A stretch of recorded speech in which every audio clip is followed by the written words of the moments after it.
साक्षात् परब्रह्म तस्मै श्रीगुरुवे नमः। शङ्करं शङ्कराचार्यं केशवं बादरायणं सूत्रभाष्यकृतौ वन्दे भगवन्तौ पुनः पुनः। ईश्वरो गुरुरात्मेति मूर्तिभेदविभागिने व्योमवद्व्याप्तदेहाय दक्षिणामूर्तये नमः। कृष्णाय वासुदेवाय हरे परमात्मने प्रणतक्लेशनाशाय गोविन्दाय नमो नमः। गोविन्दाय नमो नमः। हरि ओम्। नारायण नारायण नारायण नारायण।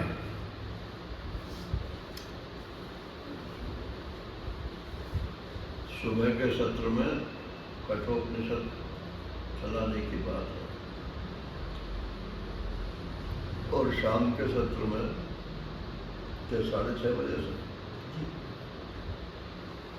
शाम के सत्र में गीता जी का 15वां अध्याय पुरुषोत्तम।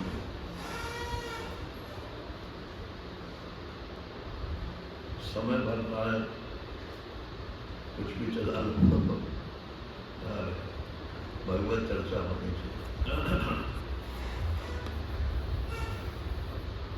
अब भगवत चर्चा के 2 अंग हैं। एक तो जिसको दुनिया भगवान जानती मानती है, एक तो उसकी चर्चा होती है। आजकल उसी को भगवत चर्चा बोलते हैं। और भगवान सारी गीता में 85 जगह बोला है कि ये जो आत्मा है, प्रत्येक शरीर, ये मैं ही हूँ, ये मैं ही हूँ, ये मैं ही हूँ। तो जहाँ आत्मचर्चा होती है वो भी भगवत चर्चा है। और ये आत्मा परमात्मा ही है, ये जो वेदांत का खाटा सिद्धांत कर रहा है, ये जहाँ चर्चा होती है वो तो महात्माओं की चर्चा है। आत्मा की चर्चा तो आजकल प्राय वेदांत के नाम पर चलती है। मैं शरीर नहीं हूँ, शरीर मेरा नहीं है, मैं साक्षी हूँ बस। लेकिन मैं ब्रह्म हूँ, जो अंतिम रियलिटी है वो मैं हूँ। और वो अंतिम रियलिटी इस मैं नाम से ही प्रसिद्ध है। ये तो चर्चा कहीं कहीं होती है, कुछ कहीं कहीं में हम लोग भी शामिल हैं। अब दूसरी चीज में मन नहीं लगता है, क्या करें। आप कहो तो मैं रामायण की कथा भी कर सकता हूँ, भागवत की भी 6, 7, 8 कथा कर चुका हूँ, लेकिन वो सब है वेदांत पर।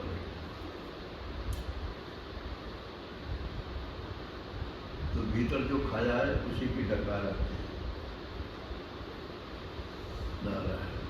तो ये सुबह के सत्र में जो कठोपनिषद रखा है, ये उपनिषदों में साधक की दृष्टि से सर्वश्रेष्ठ। सिद्धांत की दृष्टि से तो बृहदारण्यक, छांदोग्य, मुंडक, मांडूक्य, ये 4 उपनिषद सिद्धांत की दृष्टि से, उन्हें आप अपने आप पढ़ोगे तो समझ में नहीं आएगा।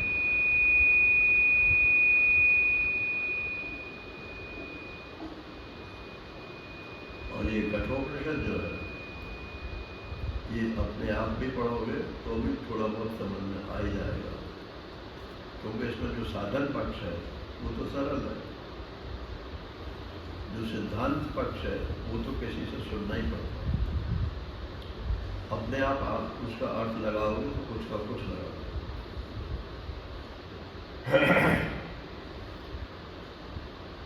और अपने यहाँ ये जो आजकल टीवी छाप प्रवचन होते हैं ना, यूट्यूब पर सुन लिया, फिर टीवी पर सुन लिया, इससे एक वातावरण तो बनता है लेकिन ज्ञान नहीं होता। ज्ञान तो आप किसी महात्मा के सामने बैठ करके और फिर अपनी जिज्ञासा पूर्वक, आपकी जिज्ञासा नहीं और महात्मा बोलता रहे तो भी आपको कुछ फायदा नहीं होगा। तो जिज्ञासा पूर्वक जब महात्मा आपको समझाएगा तब ज्ञान।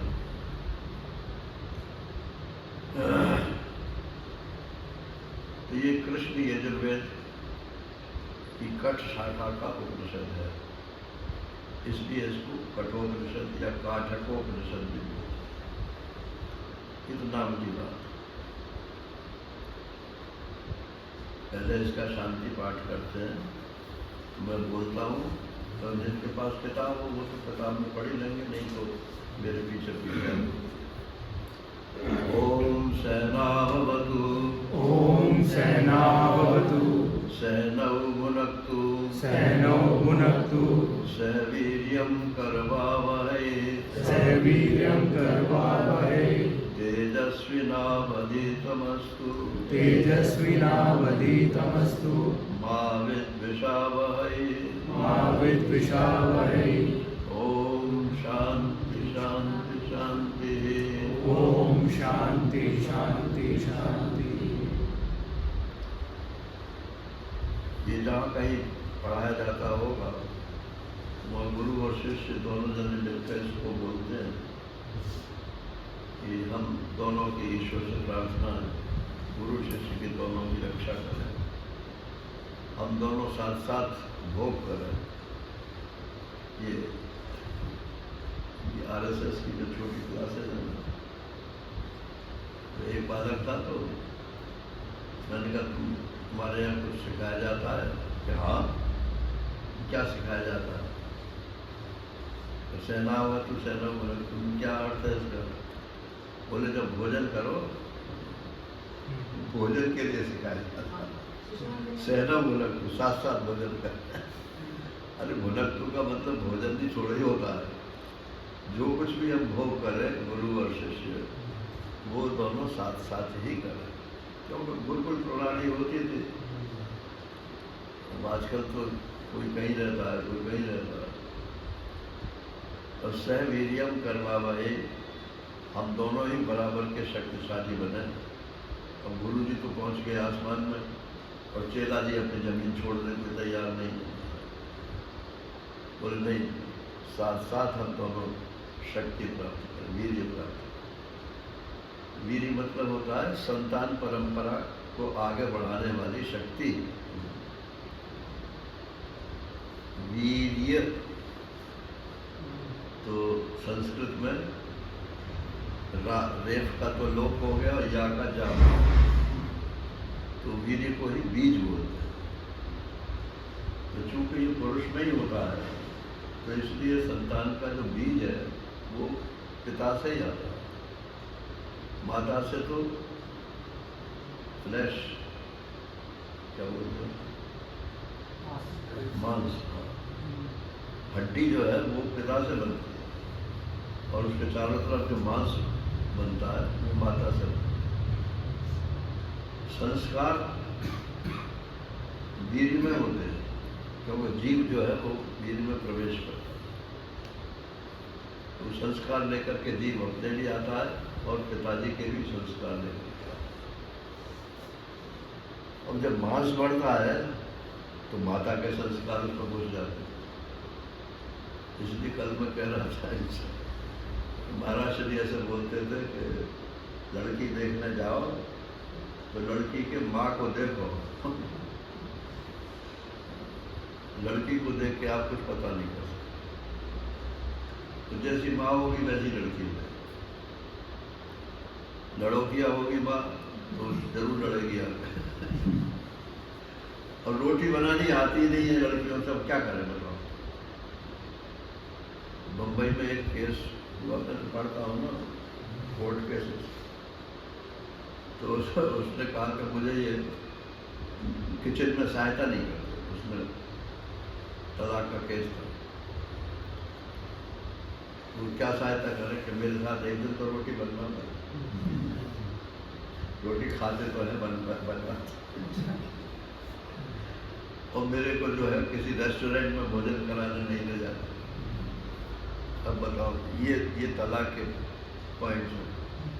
तो कोर्ट ने जो है क्या फैसला दिया, मैडम भोजन तो आपको ही बनाना पड़ेगा, ये आप इनको खिलावे या ना खिलावे ये आपका प्रेरोगेटिव है, लेकिन भोजन बनाना आपको ही पड़ेगा। और रोटी बनाने ही नहीं आती तो क्या बनाएंगे, बाजार में सब बना बनाया मिलता है, वहाँ से खरीदा। तो सवीर्यम करवावहे और तेजस्वी नावधीतमस्तु, हमारी विद्या जो है वो साथ साथ तेजस्वी। तेजस्वी का मतलब जिसको सुन करके लगे कि हाँ तो कहीं है जानता है। आज महाराज श्री का किसी भी सभा में नाम दे दो अपने महाराज श्री का, तो सब चारों खाने चित हो जाते हैं, तो उसके आगे अपील नहीं है। अरे अखंडानंद जी ने ये कहा है तो बस वही पाया। इसी को तेज विद्या का तेज जो है वो सबको पास नहीं होता। तो कहते हैं कि गुरु में तो हो मगर शिष्य में भी तो थोड़ा बहुत कम्युनिकेट हो। तो हम दोनों की जो शक्ति है तेज है वो साथ साथ बढ़े और माँ विद्विषावहै, और हम एक दूसरे से द्वेष करें। गुरु जी का नाम हो गया और चेला जी को कोई पूछता नहीं है, तो कहता हमको भी तो कुछ पूछो। ये हमने देखा अपने महाराज श्री के परिकर में जो लोग थे, महाराज श्री की पोजीशन दूसरी है और परिकर चाहे कितना भी नज़दीक हो लेकिन उनकी वो वैल्यू तो नहीं हो सकती, लेकिन वो समझते थे कि हमको भी वैसा ही सम्मान मिलना चाहिए। इस बात में झगड़ा होता था, एक दूसरे से हम द्वेष न करें। नारायण। ओम शांति शांति शांति। तो ये शांति तो है।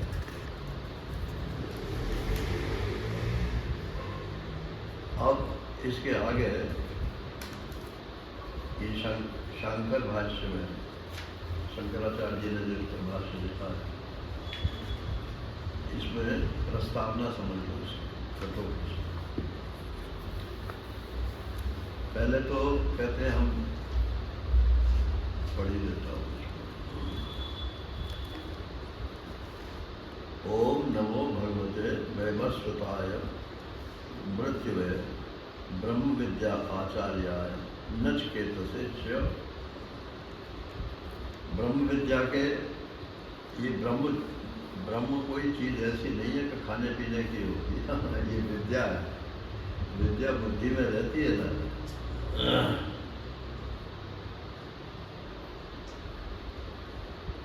एक विद्या तो जैसे हमने पढ़ लिया कठोपनिषद और मान लो हमारी मेधा शक्ति बहुत अच्छी है, याद भी बहुत हो गया और हमने कहीं सुना भी दिया, लेकिन उससे वो विद्या नहीं है। विद्या सा विद्या या मुक्त है। मुंडक उपनिषद कहती है कि विद्या उसको कहते हैं जिससे मोक्ष हो जाए, जो मुक्ति में सहायक हो, वो विद्या है। और ये तो टेप रिकॉर्डर आपसे ज़्यादा अच्छा है, वो तो आपकी सांस को भी रिकॉर्ड कर देगा।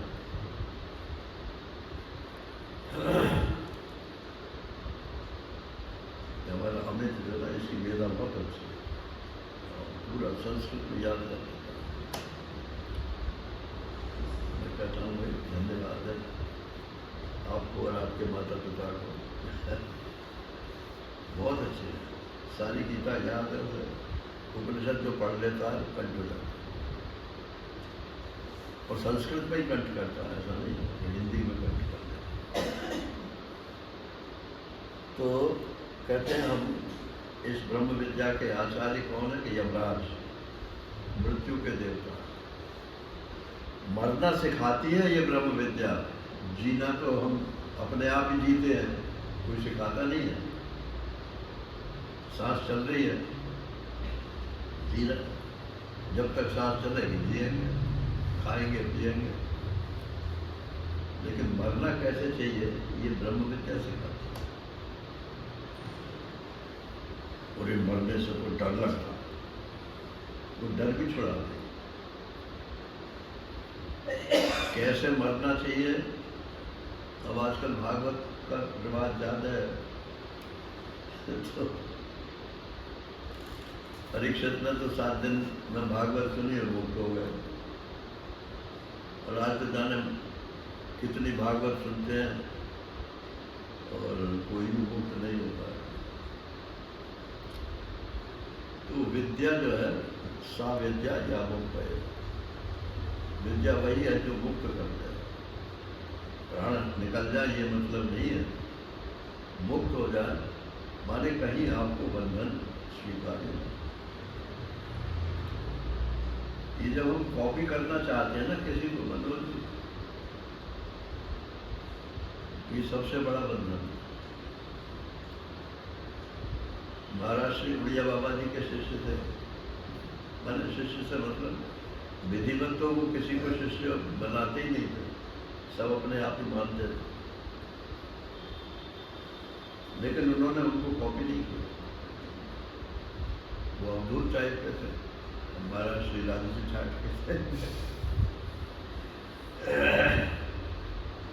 संप्रदाय का कोई कॉपी नहीं किया, तिलक नहीं लगाते। तो एक दिन मैंने पूछा मैं कि आप तिलक तो लगाते नहीं हैं, क्यों नहीं लगाते?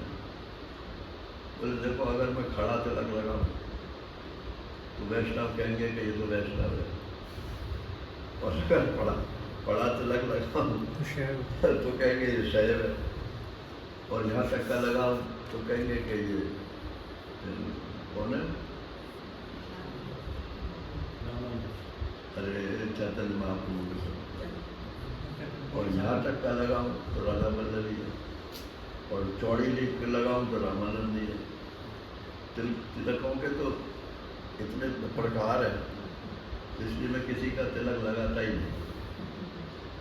और सारे संप्रदाय उनको आ जाते, वो विद्या के धनी थे, किसी परंपरा के धनी नहीं थे। तो जो विद्वान होता है वो किसी का पिछलक्कू नहीं होता।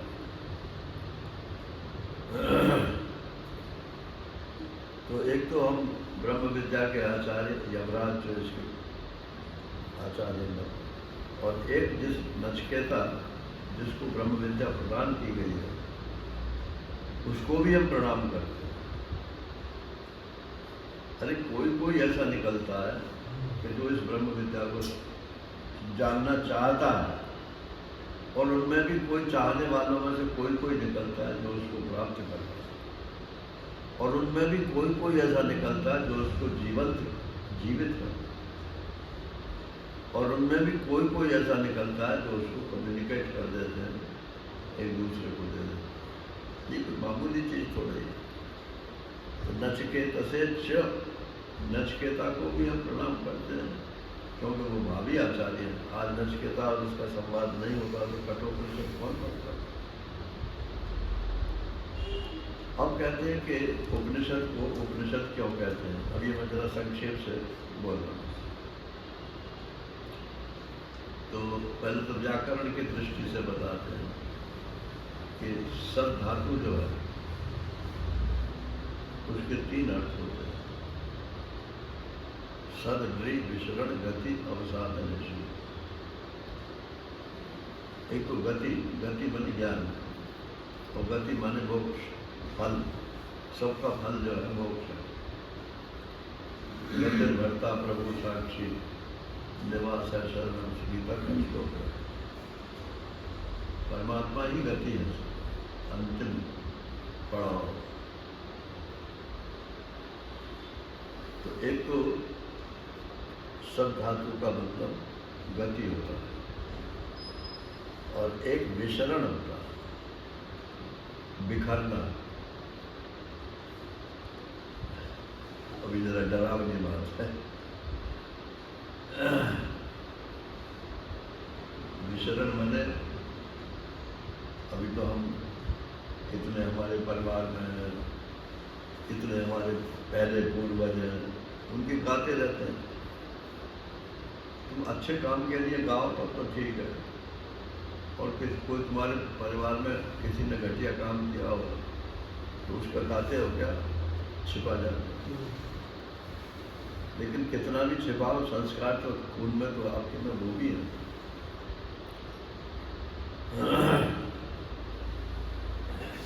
तो वो सब बिखर जाएगा, कहीं आपका अभिमान नहीं रह जाएगा कि मैं इनके कारण ये हूँ, ये मेरे हैं, इस प्रकार। और अवसाधनेषु,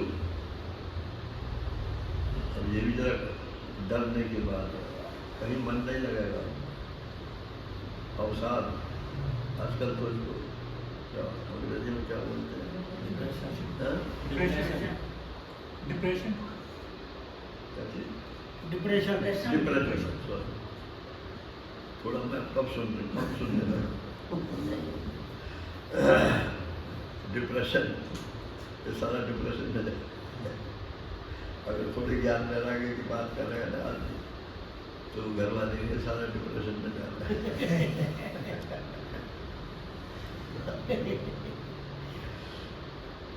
अवसाद, अब मन नीचे, दुनिया के स्टैंडर्ड से थोड़ा नीचे हो गया, तो ज्ञान की दृष्टि से तो अच्छी बात है। तो ये तो शब्दार्थ हो गया। अब जिस ग्रंथ से आपको ये विद्या प्राप्त होती है वो भी उपनिषद कहलाता है, और जिस व्यक्ति से के शब्दों से वो प्राप्त होती है वो शब्द भी विद्या उपनिषद कहलाता है। और ये कठोपनिषद है, इससे भी यही विद्या प्राप्त होनी है, इसलिए ये भी उपनिषद है।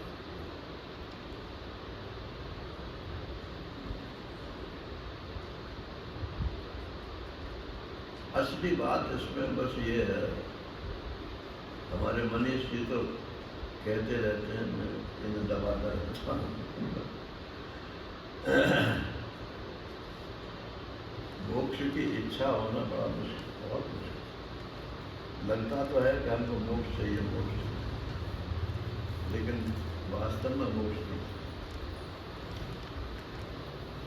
अब कहीं आदमी बंधा हुआ है और बोले हमको मोक्ष चाहिए, तो काट दो ना बंधन, बंधन भी नहीं काट पा, तो काय का मोक्ष चाहिए?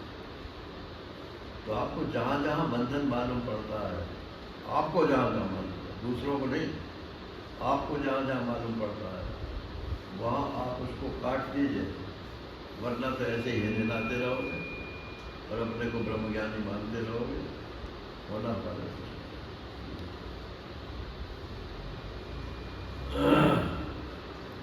मुमुक्षुता जो है ये बहुत मुश्किल से प्राप्त है, परंतु उत्कंठा ही हो जाए कि मोक्ष क्या चीज़ है, हमको पता ही चल जाए, आज न सही तो कल हो जाएगा, कोई बात नहीं, ये भी अच्छा है।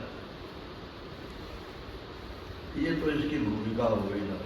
अब ये मूल उपनिषद प्रारंभ करते हैं। इसमें पहले एक कथानक है। कथानक ये है, आपके पास किताब तो है, देख लेना। ओम उषन हवै वाजश्रवसा सर्ववेद संददौ तस्य नचिकेतानां पुत्रवास। ये मैं पढ़ रहा हूँ, लेकिन आप सबकी तरफ से पढ़ रहा हूँ, क्योंकि उपनिषद का मंत्र यदि आप पढ़ो नहीं और ऐसे ही विचार करो तो वो ठीक नहीं है, वो आपको लगेगा नहीं। तो कहते हैं एक वाजश्रवस नाम का व्यक्ति, ऋषि, वाज कहते हैं अन्न को, तो अन्न का दान जो ज्यादा करता है तो उसको बोलते वाजश्रवा,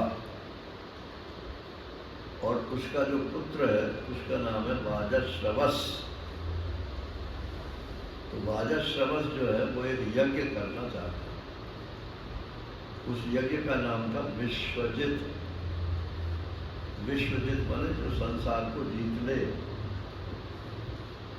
माने संसार का समस्त वैभव जिसको प्राप्त हो, ऐसा कोई कर्मकांड में यज्ञ है, विश्वजित यज्ञ। लेकिन उसमें शर्त क्या है? तो पहले आपके पास जो कुछ है सब कुछ दान करो, आप आनंद हो जाओ पहले, फिर संसार का सारा वैभव आपको प्राप्त हो। तो विश्वजित यज्ञ करना चाह रहे थे, तो उन्होंने अपनी संपत्ति का बंटवारा किया। तो यहाँ कथानक जहाँ से शुरू हो रहा है कि उनके पास गाय बहुत थी, तो उन्होंने गायों का बंटवारा किया। जो बढ़िया बढ़िया गाय थी वो तो अपने बेटे नचिकेता के नाम रख दी। ये महाराष्ट्र में लिखा है कि गृहस्थ को ऐसे ही दान नहीं करता। ये तो विश्वजित है, लेकिन वैसे भी जो दान कहते हैं ना 10% दान करो तो 20%, बोले ये कोई नियम नहीं। ये तो एक बता दिए कि 10% करो, आप 1% कर सकते हो तो 1% करो, लेकिन करो जरूर। यज्ञ दान तपा कर्म न त्याज्यम, भगवान ने 18 अध्याय में कहा कि ये यज्ञ दान और तप ये त्यागने योग्य नहीं। वह शंकराचार्य जी ने भाष्य में लिख दिया गृहस्थ के लिए सन्यासी के लिए ये नियम नहीं है। उसका तो ज्ञान यज्ञ ही यज्ञ है, और उस ज्ञान को दूसरों को प्रदान करना यही उसका दान है, और अपने लिए उसके बदले में कुछ न चाहना ये उसका तप है। और गृहस्थ के लिए जो उसके पास है उसमें से कुछ अंश दान करे, कुछ अंश पर देवताओं के निमित्त निकाले, और कुछ अंश अपने लिए। वहाँ भी यही है, कम से कम है।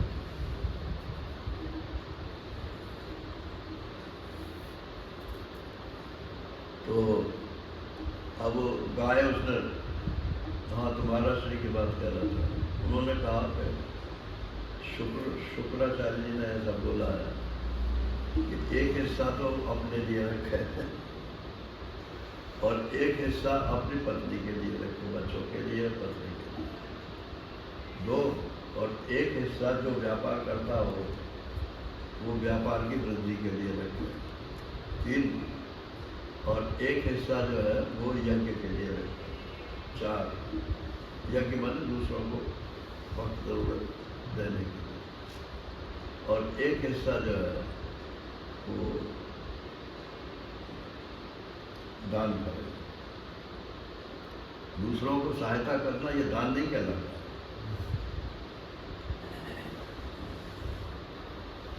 दान तो उसको कहते हैं, ये 17वें अध्याय में भगवान ने बताया कि 3 प्रकार का दान होता है, सात्विक, राजस और तामस। तो अपनी सामर्थ्य से अधिक दान करना ये राजस दान, और अपनी सामर्थ्य के अनुसार दान करना ये सात्विक है, और सामर्थ्य होते हुए भी दान न करना ये तामस है। गुस्सा आ गया, बोले तेरे को मृत्यु को दो। बोला ठीक। अब वो अपना चल के कमरे में बैठ गया। बोले पिताजी ने मृत्यु को कह दिया, तो मृत्यु को मैं कल से मेरा क्या भला होगा? और ये दान तो वही लकड़ी टूड़ी गैयाओं को दे रहे हैं, तो इनको तो फल मिलना है।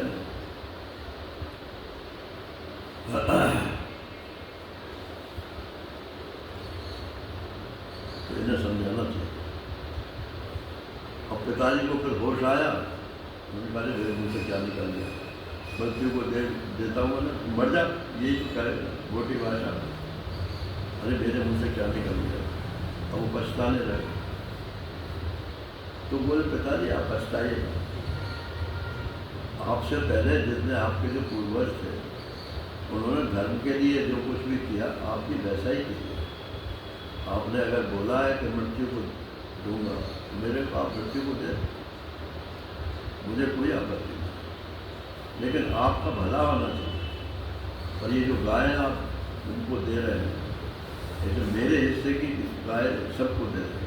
आप विश्वजित यज्ञ कर रहे हो, बचा बचा कर रख रहे हो, आपको फल नहीं मिलेगा। इसमें एक वाक्य आता है कि ये मनुष्य जो है खेती की तरह से है। जैसे खेती पकती है और फिर नष्ट हो जाती है, लेकिन उसका बीज जो है फिर जमीन में चला जाता है, फिर वो ऊपर जाता है। ऐसे ही ये मनुष्य शरीर जो है ये पकता है, मन बुढ़ापा आता है, ये पक्वावस्था, बुढ़ापा आता है, फिर बढ़ जाता है, और फिर वो आदमी जो है फिर दोबारा पैदा हो जाता है। यहाँ तो नहीं पैदा होता, कहीं दूसरी जगह पैदा होता है, लेकिन होगा। जो लोग पुनर्जन्म नहीं मानते उनकी तो अकल की बुनियादी पुनर्जन्म तो होता है।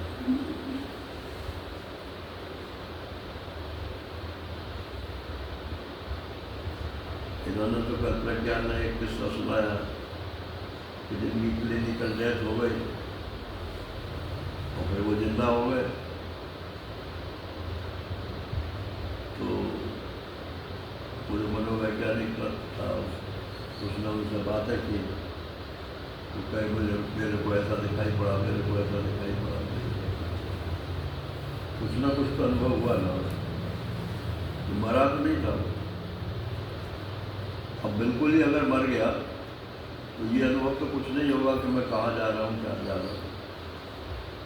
लेकिन जैसी उसकी वासना है, यही तो बीज है ना, संसार का बीज हमारा कर्म और वासना। अच्छे भले थे, अकेले रहते थे, माफ करना, निंदा नहीं कर रहा, लेकिन अच्छे भले थे, अकेले रहते थे। फिर मन में आया कि क्या करना। अब बुढ़ापे में छाती पे हाथ रख के बतावे कोई कि हम सुखी हुए कि दुखी हुए, क्या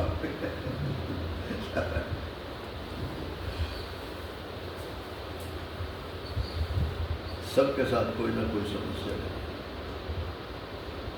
तो उसका कारण है, और वो कारण ये है कि जो हमारी कर्म और वासना है, इनका नाश नहीं होता।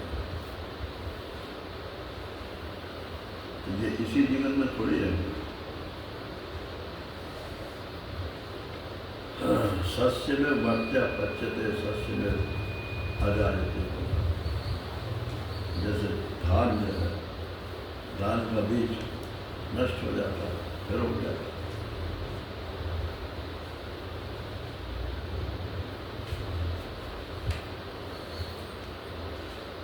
इसलिए पिताजी आप परेशान मत होइए।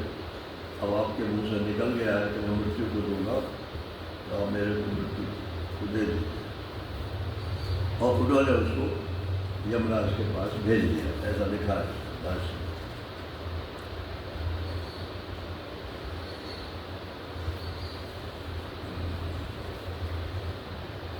सत्यता यही देशयावास यमराज के पास भेज दिया। हमारा श्री कहते हैं कि कोई आर्य समाजी होगा तो वो कहेगा कि यमराज नाम का एक विद्वान था, वो किसी मोहल्ले में या किसी नगर में रहता था, तो नचिकेता को उसके पास भेज दिया।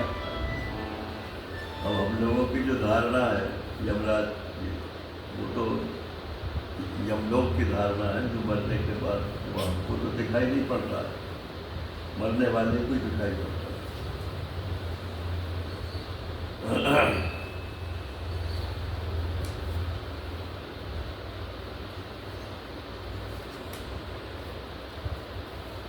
मैं तो उस समय था नहीं जब हमारी माता जी की डेथ हुई थी, मैं तो ऋषिकेश में था, लेकिन अपने छोटे भाई के पास थी, तो वो बता रहा था, तो माता जी बैठी हुई थी, तो वो बोल रही थी, काय को आया है तू, मैं ना जाऊँ अभी जा। लोग मैंने सोची क्या क्या बोल रही है, कौन आया है, क्या बात है। दोबारा उन्होंने यही बात बोली, मैं अभी ना जाऊँ, जा। क्योंकि मैं फिर भीतर गया, मैंने पूछा कि अम्मा क्या बात है, क्या बोल रहे हैं? अरे कि वो 3 काले काले आदमी थे, वो यहाँ बैठे थे और मेरी तरफ घूर पे देख रहे थे। मैंने समझा कि यमराज के पार्षद हैं, ये मुझे लेने के लिए आए। अब ये उनका अनुभव है भाई।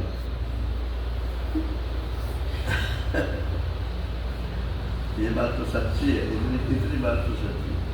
अब उनको वो यमराज के पार्षद दिखाई दिए कि नहीं दिए तो वो जाने, लेकिन ऐसी वार्तालाप जो कोमा में मर जाते हैं उनको तो कुछ अनुभव होता ही नहीं है, इससे तो बचना चाहिए। इसलिए स्वामी रामानंद जी कहते थे कि ओंकारेश्वर अस्पताल में नहीं मरना चाहिए,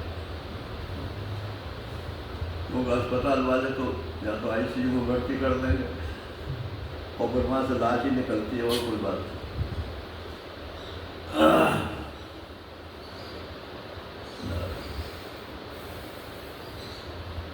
मालूम तो पड़ जाता है कि अब मेरा ये अंतिम समय है, लेकिन वो जिज्ञासा जो है, जीने की इच्छा ऐसी प्रबल होती है तो हो सकता है डॉक्टर ही शायद हमारी उम्र बढ़ा दे। कोई डॉक्टर अपनी उम्र बढ़ा ले। अभी निकला था कि वो ऑपरेशन थिएटर में था, हार्ट का ही ऑपरेशन करने वाला, और वही उसका हार्ट फेल हो गया। डॉक्टर का बचाव, दूसरे को बचा रहे थे, कोई चले।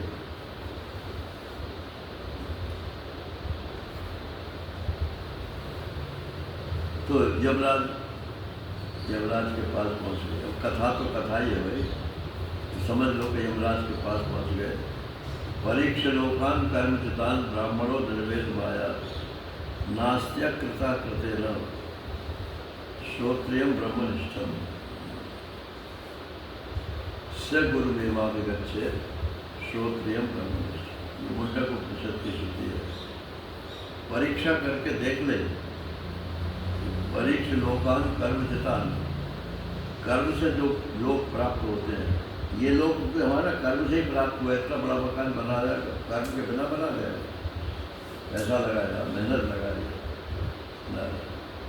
बोले कि कर्म से जो चीज़ प्राप्त होती है वो विनाशी होती है। आज नहीं तो कल, कल नहीं तो परसों। अरे हम चले जाएंगे तो हमारे बच्चे इसको अच्छा मानेंगे कि नहीं मानेंगे? अरे साहब ये पुराने डिज़ाइन का हो गया, नई डिज़ाइन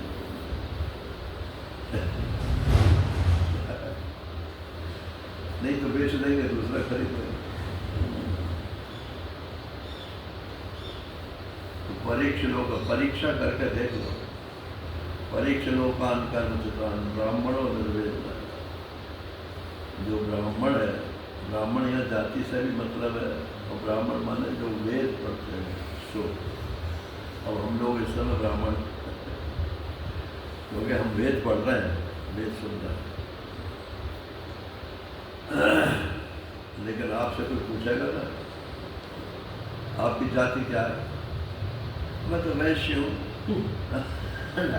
अरे वही शरीर में फैला कर बैठ जाते। अरे इतनी देर को तो अभिमान छोड़ दो भाई।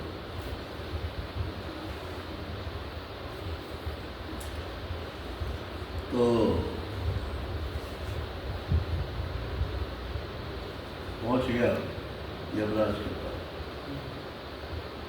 यमराज उस समय घर पर थे नहीं। तो तीन रात जो है वो वहीं उनके दरवाजे पर पड़ा। तो भाई मेरे को यमराज के पास भेजा है, तो यमराज आ जाएंगे तभी तो मेरा सफल होगा।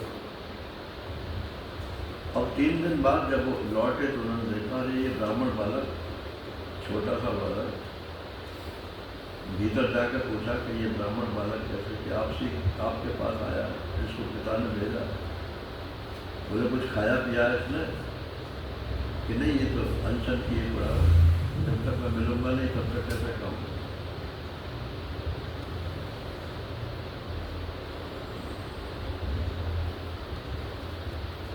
तो उन्होंने अपने मंत्रियों को कहा, मैं संक्षेप कर रहा हूँ क्योंकि टाइम हो ही रहा, तो अपने मंत्रियों से उन्होंने कहा कि तुम धर्म को नहीं जानते क्या? कोई गृहस्थ हो और उसके घर में कोई ब्राह्मण अतिथि आ जाए और बिना भोजन के पड़ा रहे, उसका पाप उस गृहस्थ को लगे, उसकी 3 पीढ़ियां नष्ट हो जाए। अब ब्राह्मण की बात छोड़ दो, आजकल तो किसी के घर पहुंच जाओ ना, तो श्रीमती जी पूछती कौन है? अरे वो हमारे फलाने का फलाना भोजन करेगा क्या? अरे भाई घर पे आया है तो करेगा ही, तो बाजार से ले आओ, मैं तो बड़ा चोरी करूँ। तो बोले उसकी 3 पीढ़ियां नष्ट हो जाए। अतिथि का मतलब है जो बिना सूचना किए हुए आपके घर पे आ जाए, उसको आप भोजन मत कराओ, चाय पिलाओ, पानी पिलाओ, तो पूछो तो सही, कुछ पूछते ही नहीं, कब जाएगा बस यही सोचते हैं।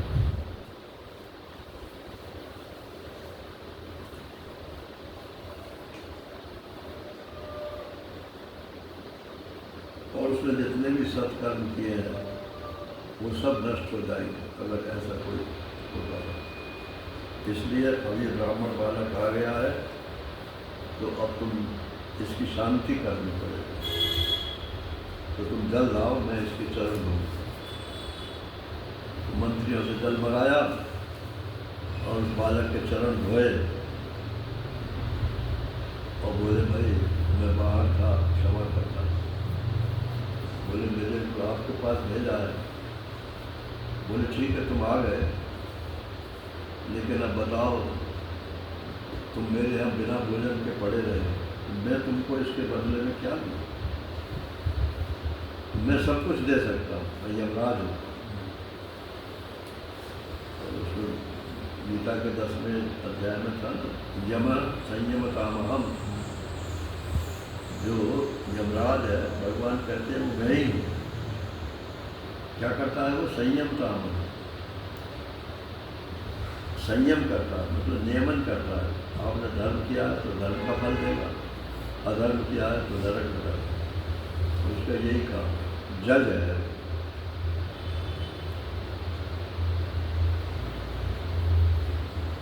तो मैं सब कुछ दे सकता हूँ, मैं तुम्हें 3 रात्रि के बदले में 3 वरदान देता हूँ, तुम जो चाहो मुझे से मांगो।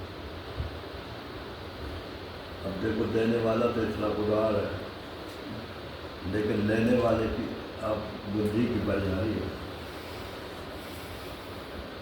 वो कहते हैं नचिकेता, ये 10वां मंत्र, शांत संकल्पा सुमना यथा स्यात् वीतमन्यु गौतमो माभिवृत्यो त्वत्प्रसृष्टं माभिवदेत् प्रतीत एतत्त्रयाणां प्रथमं वरं गणे। कहते जब आप प्रसन्न हो तो मैं यहाँ रहूँगा तो नहीं, यमराज के पास से कोई वापस थोड़ी आता है, लेकिन आप प्रसन्न हो तो मैं वापस तो जाऊँगा। तो आपकी कृपा से जब मैं वापस जाऊँ तो मेरे पिताजी जो गुस्से में आकर के उन्होंने मुझे यमराज के पास भेज दिया, उनका गुस्सा शांत हो जाए और वो मेरे को पहचान ले। मरे हुए को कौन पहचानेगा? भूत प्रेत समझेगा कोई? तो वो समझ ले कि हाँ ये वही मेरा बेटा है जिसको मैंने भेजा। ये पहला वर है आपसे। अब आप इसको अच्छी बुद्धि कहोगे या खराब बुद्धि कहोगे? ये धर्म है। धर्म के बिना कोई वेदांत नहीं होता है। धर्म भी चाहिए, उपासना भी चाहिए और फिर वेदांत। जिसका धर्म और उपासना दोनों पार्ट ठीक हो जाते हैं, उसमें वेदांत फलित हो जाता है। और उपासना का मतलब शास्त्रोक्त उपासना चाहिए। ये शास्त्र के नाम पर जितने सारे शास्त्र हैं, ज़्यादातर या तो हठयोगी हो जाते हैं, तो या तो वो शाक्त परंपरा में चले जाते हैं। वो दोनों से वेदांत का नहीं उद्देश्य।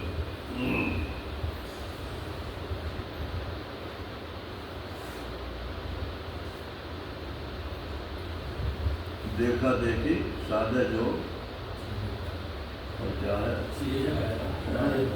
चीजें खाया बाड़े चीजें खाया और बाड़े रोग। फलाना ऐसा करना, हम भी ऐसे ही करें। देखा देखी साधे जो, चीजें खाया, शरीर उसका छिदना शुरू हो जाए, अक्षय और बाड़े रोग, कोई ना कोई रोग लग जाए। हर एक आदमी के शरीर की कैपेसिटी अलग अलग है।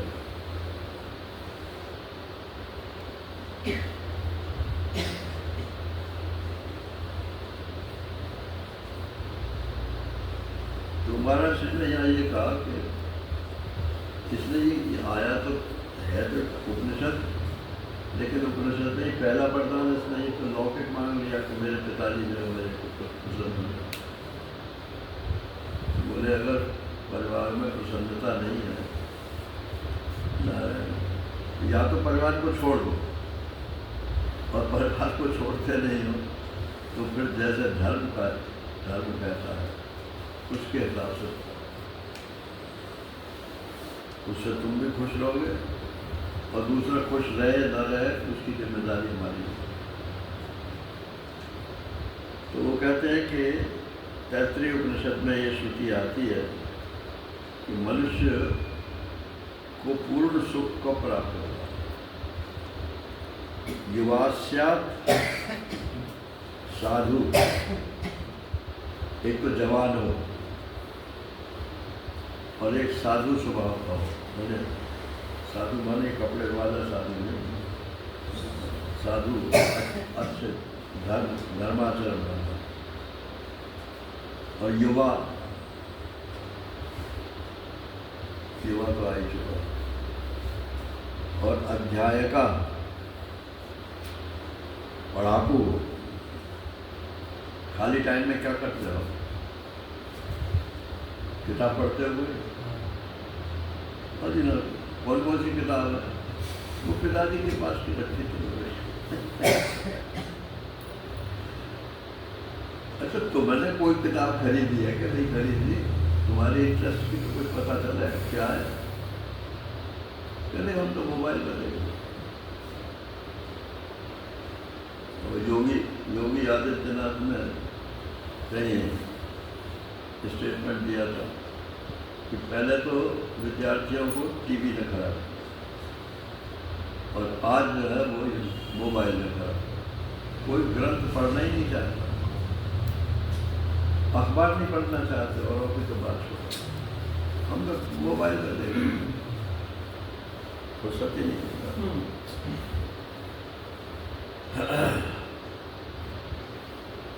अध्याय का और दृढ़, अपने संकल्प में दृढ़ रहे, मुझे प्राप्त क्या करना है।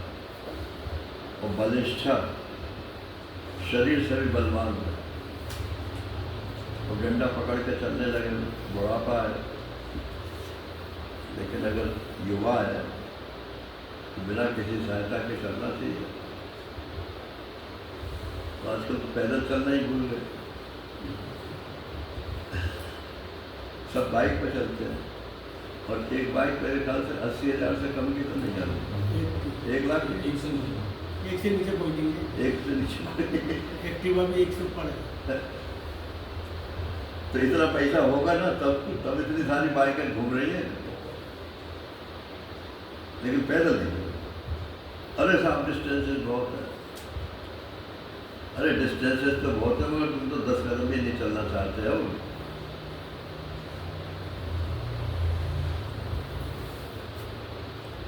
पहले हम देखते थे घड़ी 9:30 बजे पहुँचना, तो हम हिसाब लगाते थे कि 20 मिनट हमें पैदल जाने में लगेंगे, तो 9 बजे घर से निकलते।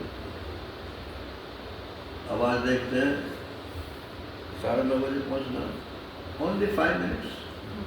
9:25 पर निकलेंगे, आजकल मोबाइल तो सबके पास है ना, 9:25 पर निकलेंगे, बेतहाशा बाइक को दौड़ाएंगे और एक्सीडेंट करेंगे।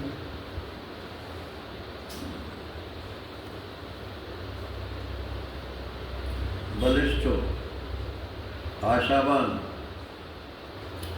सब अच्छा होगा, भला होगा। मैं लगा हुआ हूँ, भगवान मेरी सहायता। और पृथ्वी वित्त पूर्ण, सारी धरती जो है पैसे से भर जाए और वो उसको प्राप्त हो जाए। ऐसे ये बातें एक आदमी में संभव है नहीं, सबके सब, लेकिन अगर किसी को ये सब बातें एक आदमी में मिल जाए तो वो पूर्ण सुखी कहलाता है। तो ये जो इसने मांगा है प्रथम बार, ये तो संकेत है कि पिताजी हमारे हमको पहचान लें और उनका गुस्सा शांत हो जाए। मुझे परिवार में ही रहना है, अभिप्राय करने तो परिवार में कैसे रहना चाहिए ये भी खाना चाहिए।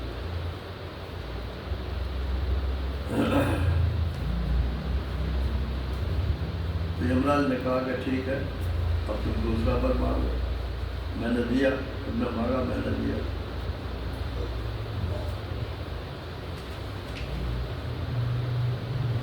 अभी दूसरा वर सुना देता हूँ, व्याख्या करता हूँ। स्वर्गे लोके न भयम किंचनास्ति, ये 12वां, न तत्र त्वं न जरया विभेति, उभे तीर्त्वा अश्नाया पिपासे, शोकातिको मोदते स्वर्गलोके। यमराज, मैंने सुना है कि ये जो कर्मकांड हम करते हैं इसका फल स्वर्ग की प्राप्ति है। तो स्वर्ग में क्या क्या होता है ये बता रहे। मैंने सुना है स्वर्गे लोके न भयम किंचन, वहाँ किसी प्रकार का कोई भय नहीं। अरे भय तो सारे स्थूल शरीर के कारण होता है, वहाँ ये स्थूल शरीर ही नहीं है, वहाँ तो दिव्य शरीर मिलता है, तो उसमें तो कोई मृत्यु का और पतन का भय नहीं है। न तत्त्वम न जरया विवेति, वहाँ आपका शासन भी नहीं चलता। जितने दिन के पुण्य हैं उतने दिन आप वहाँ से स्वर्ग से नहीं निकाल सकते हो, भले ही आप यमराज हो, आपका शासन वहाँ पे नहीं चलेगा। न जरया विभेति, और बुढ़ापा आ जाएगा तुम्हारे हाथ पैर ढीले हो जाएंगे, वहाँ बुढ़ापा ही नहीं आएगा किसी। और उभे तीर्थवा अश्नाया पिपासे, और ये भूख और प्यास, ये जो हमारे इस लोक में हमको सताती है, ये भी वहाँ पर भूख प्यास ही नहीं लगती। शोकातिको, और वहाँ शोक भी नहीं होता है। शोक कहाँ होगा? ममता शोक, वहाँ परिवार ही नहीं है।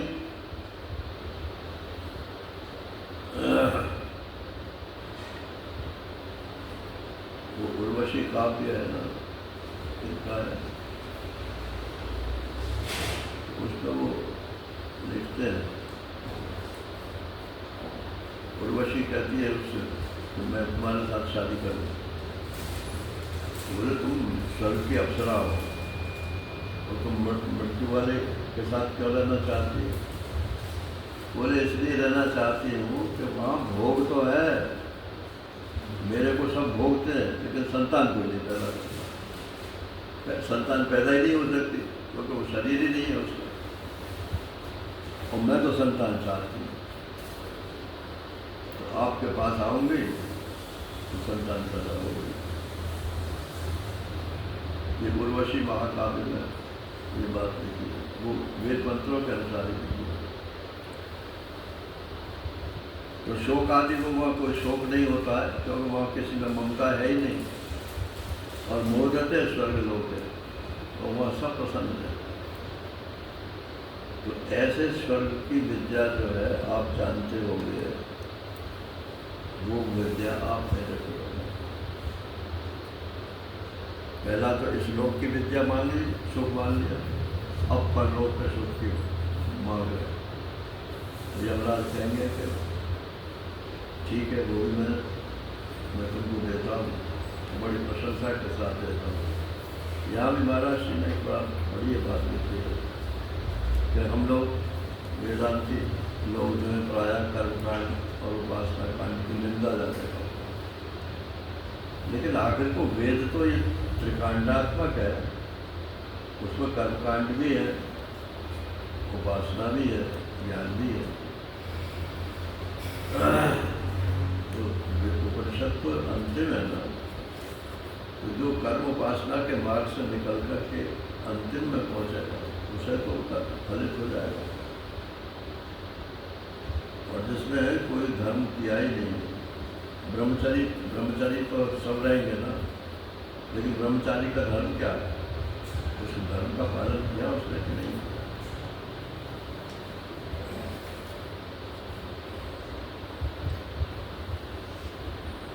तब गृहस्थ हो गए।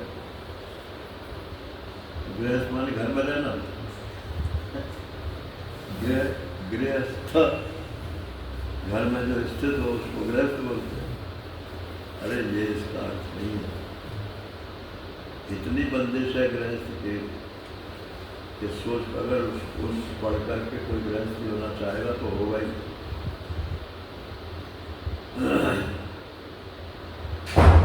सबसे ज़्यादा गृहस्थी सारे आश्रमों का पालन पोषण करता है। इतना कमाना पड़ेगा, और अपने हमने कमा लिया खा लिया, ये भी गृहस्थ धर्म थोड़े। साईं इतना दीजिए जहाँ मैं कुटुंब समाज और जहाँ मैं भी भूखा ना रहूं और साधु भी भूखा ना रहे।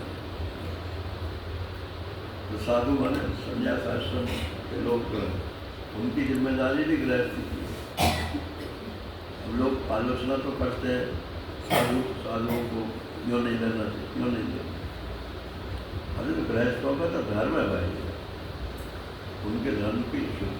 हाँ, अगर साधु मांगे कि हमको इतना दो तो वो तो गलत है, लेकिन गृहस्थ अगर देता है तो ये नहीं कि हम तो गृहस्थी है, वो साधु है, हम नहीं लेंगे। तो कायदे हमारे बीच में आते हैं, जाओ अपने जंगल में रहो। ये तो आदान प्रदान समाज में ही होता है।